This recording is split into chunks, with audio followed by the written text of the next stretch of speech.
Hello everyone, welcome to Groups Adda YouTube channel. This is Riyaz. AP లోని CDPO పోస్టులకి సంబంధించి notifications అనేవి త్వరలో రానున్నాయి. ఓకే, సో 2023 నుంచి చూస్తున్నాం నోటిఫికేషన్స్ వస్తుంది అంటున్నారు, కానీ రావట్లేదు.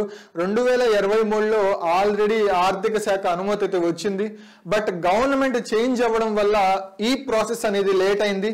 ఈ నోటిఫికేషన్ అనేది ఆగిపోవడం జరిగింది. ఓకే, సో ఈ ప్రాసెస్ జరిగేదానికి అప్ టు డిసెంబర్ వరకు టైం అయితే పట్టద్ది. ఓకే, ఇన్ కేస్ నోటిఫికేషన్ వస్తే ఈ జాబ్ క్యాలెండర్లో ప్లేస్ చేసేదానికి ఛాన్సెస్ అయితే ఉన్నాయి. వన్స్ జాబ్ క్యాలెండర్ వచ్చాక అందులో ప్లేస్ చేస్తారు. సో అప్పుడు ఎగ్జామ్ డేట్ అనేవి మనకి అన్నీ తెలుస్తాయి. ఓకే, ముందుగా ఈ జాబ్కి ప్రిపేర్ అయ్యే వాళ్ళు, ఏపీ సిపిడిఓ జాబ్కి ప్రిపేర్ అయ్యే వాళ్ళకి క్వాలిఫికేషన్స్ ఏంటి, ఏజ్ ఎలా ఉండాలి, అలాగే సిలబస్ ఏంటి, మెయిన్గా క్వాలిఫికేషన్స్ దగ్గర అయితే ఇక్కడ చాలా కన్ఫ్యూజ్ అయితే అవుతారు. సో ఆ క్వాలిఫికేషన్స్ ఏంటి, సో వాటికి ఒక క్లియర్ కట్ క్లారిటీ అనేది నేను ఈ వీడియోతో అయితే మీకు ఇస్తాను. ఓకే, మెయిన్గా ఈ జాబ్ అనేది ఓన్లీ ఫర్ ఉమెన్స్, జెంట్స్ ఇక్కడ అలో లేదు. సో ఓన్లీ ఫర్ ఉమెన్స్ కాబట్టి కాంపిటీషన్ కూడా కొంచెం తక్కువ. బట్ ఎడ్యుకేషనల్ క్వాలిఫికేషన్స్ లో కూడా కొన్ని రూల్స్ ఉన్నాయి కాబట్టి సో ఇక్కడ కూడా వాళ్ళకి సో కాంపిటీషన్ తక్కువ ఉండేదానికి ఛాన్సెస్ అయితే ఉంది. సో దగ్గర Group 1 క్యాడర్ అంత పోస్ట్ అయితే ఇది. సో రీసెంట్ ఇయర్స్లో మనకి నోటిఫికేషన్స్ లేదు కాబట్టి దగ్గర నోటిఫికేషన్ వచ్చేసి 13 years 2013లో అయితే నోటిఫికేషన్ వచ్చింది. సో ఇప్పటి వరకు నోటిఫికేషన్ లేదు. సో రిఫరెన్స్ నోటిఫికేషన్గా 2013లో వచ్చిన నోటిఫికేషన్ తీసుకొని మీకైతే సిలబస్ ఎక్స్ప్లెయిన్ చేస్తాను. ఓకే, సో ఇందులో చూద్దాం. సో ఫస్ట్ ఆఫ్ ఆల్ ఈ నోటిఫికేషన్ అనేది 2012లో వచ్చింది. సో ఆ నోటిఫికేషన్ ని రెఫరెన్స్ తీసుకున్నాను. సో అప్పట్లో శాలరీ పే ఎలా ఉంది అంటే 16,150 నుంచి 32,590 వరకు బేసిక్ పే. బట్ ఇది ఇప్పుడు ఇలా ఉండదు. సో ఖచ్చితంగా శాలరీలో చేంజెస్ వస్తాయి.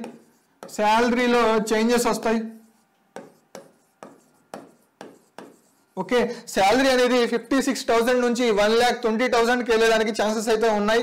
సో శాలరీలో ఖచ్చితంగా చేంజెస్ అయితే ఉన్నాయి. మీకు ఎడ్యుకేషన్ క్వాలిఫికేషన్స్ సిలబస్ ఎక్స్ప్లెనేషన్ కోసం అయితే నేను ఈ నోటిఫికేషన్ తీసుకున్నాను. నెక్స్ట్ చూసుకుంటే అసలు ఇందులో ఏజ్ ఎలా ఉండాలి అంటే ఇంతకుముందు 2012లో ఎలా ఉందంటే 18 to 34 years, 18 నుంచి 34 సంవత్సరాల వరకు ఉంది. బట్ ఇప్పుడు ఏజ్ రిలాక్సేషన్ కూడా పెంచుతారు. ఓకే, సో 40+ అయ్యేదానికి ఛాన్సెస్ అయితే ఉన్నాయి. ఓకే, ఇందులో భయపడాల్సిన పని లేదు. ఖచ్చితంగా ఏజ్ అనేది 40+ అయితే అవుతుంది. ఓకే, సో అలాగే SC ST BCస్కి 5 years age relaxation, physically handicapped పర్సన్స్కి 10 years. సో ఈ ఏజ్ రిలాక్సేషన్లో మార్పులు ఏమి ఉండకపోవచ్చు, బట్ ఇక్కడ ఏజ్ పెంచే ఛాన్సెస్ అయితే ఉన్నాయి. 40+ అయితే ఖచ్చితంగా వెళ్తుంది. Okay, next so educational qualifications గురించి ఇప్పుడు చాలా మంది ఆస్పిరెంట్స్కి ఉన్న డౌట్ ఏంటంటే ఎడ్యుకేషనల్ క్వాలిఫికేషన్స్. ఈ ఎడ్యుకేషనల్ క్వాలిఫికేషన్స్ దగ్గర వాళ్ళు సరిగా నిర్ణయం తీసుకోలేక చాలా మంది టైం వేస్ట్ అయితే చేసుకుంటారు. ఓకే, సో వన్స్ ఎగ్జామ్లో ఈ క్వాలిఫికేషన్ సరిపడక వాళ్ళైతే చాలా ఇబ్బందులు పడతారు. సో క్లారిటీగా ఈ క్వాలిఫికేషన్ సంబంధించి ఒక క్లారిటీ అయితే నేను ఇస్తాను. క్లారిటీ ఏంటంటే యాక్చువల్గా మన కాలేజెస్, లైఫ్ సైన్సెస్ కాలేజెస్లో ఎలా ఉంటుందంటే బైపీసీ కంప్లీట్ అయ్యాక డిగ్రీలో BZC కోర్స్ ఉంటుంది, బాటనీ, జువాలజీ, కెమిస్ట్రీ. ఈ BZC కోర్సెస్ వాళ్ళు 3 years అయితే మెయిన్ సబ్జెక్ట్స్గా చదువుతారు. ఓకే, సో మెయిన్ సబ్జెక్ట్స్గా చదివితే వాళ్ళు జనరల్ డిగ్రీ కిందకి వస్తారు. సో వాళ్ళు ఎలిజిబుల్ కాదు. ఏంటి, BZC కోర్సులో మెయిన్ సబ్జెక్ట్స్గా చదివిన వాళ్ళు వీళ్ళు ఎలిజిబుల్ కాదు. చాలా ఇంపార్టెంట్ పాయింట్. BZC కోర్సులో మెయిన్ సబ్జెక్టులుగా బాటనీ, జువాలజీ, కెమిస్ట్రీ చదివిన వాళ్ళు ఈ పోస్ట్కి ఎలిజిబుల్ కాదు. ఓకే, మెయిన్ సబ్జెక్టులో ఏముండాలంటే వాళ్ళు ఇచ్చిన సబ్జెక్ట్సే ఉండాలి. ఓకే, సో చాలా మంది ఈ క్వాలిఫికేషన్ లో కన్ఫ్యూజ్ అవుతారు. వాళ్ళు ఏం అనుకున్నారంటే so must possess bachelor degree in home science లో బ్యాచిలర్ డిగ్రీ అయినా ఉండాలి, ఆర్ సోషల్ వర్క్ లో బ్యాచిలర్స్ డిగ్రీ అయినా ఉండాలి. ఓకే, లేదా సోషియాలజీలో డిగ్రీ ఉండాలి, వీళ్ళు ఎలిజిబుల్. ఇక్కడ నుంచి ఈ పాయింట్స్ నుంచి చాలా మంది ఆస్పిరెంట్స్ అయితే 2 to 10 పాయింట్స్ వరకు కన్ఫ్యూజ్ అయితే అవుతారు. సో వాళ్ళకి ఒక క్లారిటీ అయితే ఇస్తాను. బీఎస్సీ హానర్స్ చేసి ఉండాలి. దేంట్లో అంటే ఫుడ్ సైన్స్ అండ్ న్యూట్రిషన్లో. ఏంటి? ఫుడ్ సైన్స్ అండ్ న్యూట్రిషన్లో బీఎస్సీ హానర్స్ చేసి ఉండాలి. BSc food and nutrition. So ఇక్కడ చాలా మంది ఆస్పిరెంట్స్ ప్రతి ఒక్క దాంట్లో బాటనీ, జువాలజీ, కెమిస్ట్రీ అన్ని దాంట్లో బీజెడ్సీలు ఉన్నాయి. సో అవి చూసుకొని సో ఈ సబ్జెక్ట్ కాకపోతేనేమి ఆర్ అనుకొని సో బీజెడ్సీ ఉన్నా పర్వాలేదని చెప్పి చాలా మంది అయితే అప్లై చేసుకుంటారు. సో వాళ్ళు ఎలిజిబుల్ కాదు. ఇక్కడ వాళ్ళు ఇచ్చారు ఏంటంటే ఫుడ్ అండ్ న్యూట్రిషన్ కామా, ఇక్కడ కామా ఇచ్చారు, ఆర్ ఇవ్వలేదు. ఏంటి? కామా ఇచ్చారు అంటే ఖచ్చితంగా వాళ్ళు ఇచ్చిన సబ్జెక్ట్ మెయిన్ సబ్జెక్ట్ గా చదువు ఉండాలి. సో ఇవన్నీ optional subjects. Botany, zoology and chemistry, biochemistry ఇవన్నీ ఆప్షనల్ సబ్జెక్ట్స్.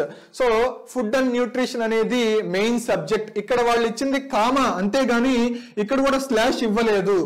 ఓకే, ఇక్కడ కూడా స్లాష్ ఇచ్చుంటే బాటనీ, జువాలజీ అండ్ కెమిస్ట్రీ లేదా ఫుడ్ అండ్ న్యూట్రిషన్ లో ఏదో ఒక డిగ్రీ ఉంటే ఎలిజిబుల్. బట్ ఇక్కడ వాళ్ళు ఇచ్చింది జాగ్రత్తగా చూడాలి, వాళ్ళు ఇచ్చింది స్లాష్ కాదు, కామా. కామా అంటే దీంతో పాటుగా అని అర్థం. ఓకే, దీంతో పాటుగా అర్థం. బీజెడ్సీ కోర్సులో so food and nutrition main subject గా చదివిన వాళ్ళే ఈ పోస్ట్ కి ఎలిజిబుల్. అలాగే applied nutrition and public health ఉండాలి, ఇది మెయిన్ సబ్జెక్ట్. ఇది మెయిన్ సబ్జెక్ట్ గా ఉండాలి. దాంతో పాటు optional subjects botany, zoology and chemistry ఉన్నా పర్వాలేదు. సో మెయిన్ గా బాటనీ, జువాలజీ, కెమిస్ట్రీ అనేది ఇక్కడ optional subjects.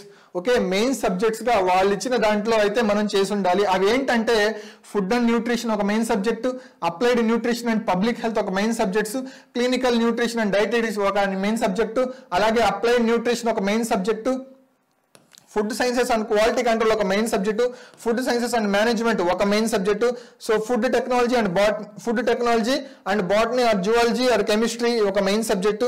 Okay, food technology and management ఇలా వాళ్ళు ఇచ్చినవి మెయిన్ సబ్జెక్ట్స్ గా చదువుండి ఉంటే వాళ్ళు మాత్రమే ఈ పోస్ట్ కి ఎలిజిబుల్. ఓకే, సో ఇందులో ఖచ్చితంగా ఇక్కడ sociology and botany, zoology, chemistry అయితే కామన్ సబ్జెక్ట్స్ గా రావు.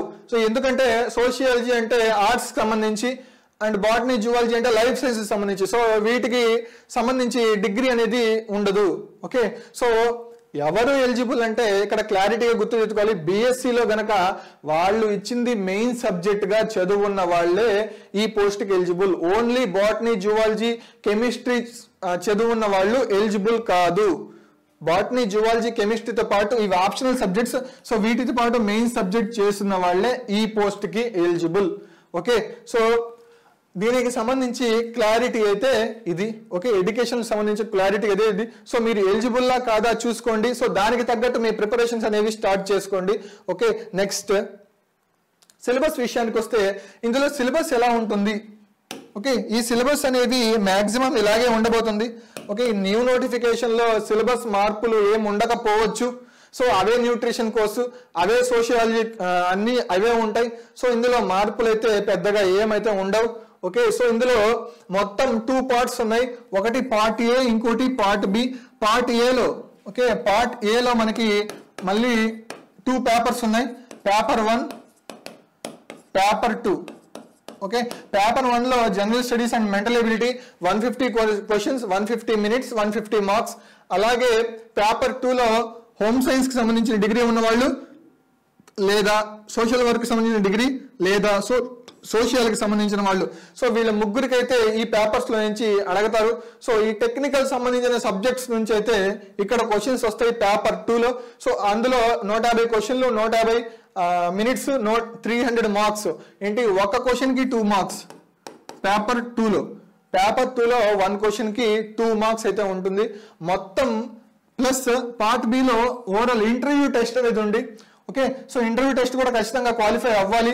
సో ఇంటర్వ్యూ టెస్ట్ 50 మార్క్స్ కి total 300 plus 150. Paper 1 150, paper 2 300, 450 plus interview 50, మొత్తం 500 మార్క్స్ కి అయితే సిడిపిఓ ఎగ్జామ్ అనేది కండక్ట్ చేస్తారు. ఓకే, సో దీనికి సంబంధించి సిలబస్ ఏముంటుందంటే so general studies and mental ఎబిలిటీలో అవే టాపిక్స్. ఓకే, ఎవ్రీ ఎగ్జామ్ కి మనం స్టేట్ ఎగ్జామ్ సంబంధించిన టాపిక్సే ఉంటాయి అన్ని. So history, economy, geography, okay, current affairs, okay, disaster management, aptitude and mental ability, so current events, general science కి సంబంధించిన టాపిక్స్ ఇవే మాక్సిమం అన్నిట్లో ఉంటాయి. సో డిజాస్టర్ మేనేజ్మెంట్ కి కొంచెం ఇంపార్టెన్స్ అనేది ఇవ్వడం జరిగింది. బట్ వన్స్ నోటిఫికేషన్ వస్తే ఓకే జాబ్ క్యాలెండర్ ప్లేస్ చేస్తే సో అప్పుడు అసలైన సిలబస్ ఏంటి, ఏజ్ ఏంటి, అలాగే దానికి సంబంధించి శాలరీ ఎంత ఉంటుందో మొత్తం మనం డీటెయిల్గా తెలుసుకోవచ్చు. ఓకే సో ఈ పార్ట్ ఏకి సంబంధించి పేపర్ 1లో సిలబస్ అయితే ఇది. అలాగే పేపర్ 2లో చూసుకుంటే హోమ్ సైన్సెస్కి సంబంధించి ఫుడ్ సైన్స్ అండ్ న్యూట్రిషన్లో, అలాగే సోషల్ వర్క్ సంబంధించి టాపిక్స్ ఇవి, అలాగే సోషియాలజీ డిగ్రీకి సంబంధించిన టాపిక్స్ ఇవి, సోషల్ వర్క్కి సంబంధించిన డిగ్రీలో టాపిక్స్ ఇవి, హోమ్ సైన్స్కి సంబంధించిన టాపిక్స్లో and food science and nutrition సంబంధించిన అయితే ఇవి. ఓకే సో దీనికి సంబంధించి ఇన్ఫర్మేషన్ అయితే ఇది. ఓకే నెక్స్ట్ మొత్తం ఇన్ఫర్మేషన్ అయితే ఇది. సో మీరందరూ ఎవరైతే ప్రిపరేషన్ స్టార్ట్ చేయలేదో వాళ్ళు వెంటనే మీ ప్రిపరేషన్ని స్టార్ట్ చేయండి. నోటిఫికేషన్ వచ్చాక ప్రిపేర్ అవుదాంలే అనుకునేది సో అది కరెక్ట్ కాదు. ఎందుకంటే వన్స్ అప్పుడు ప్రిపేర్ అవ్వడానికి మీకు టైం అయితే ఉండదు.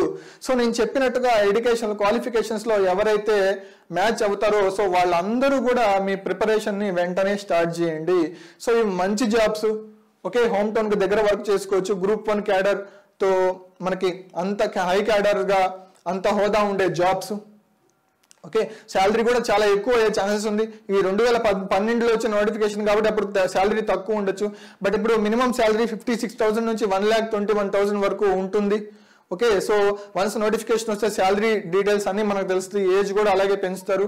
సో ఈ జాబ్స్ అనేది కాంపిటీషన్ తక్కువ. ఎందుకంటే ఎలిజిబుల్ ఫర్ ఓన్లీ ఉమెన్స్ కాబట్టి కాంపిటీషన్ అనేది compare to other exams competition అనేది ఇందులో తక్కువ ఉంటుంది.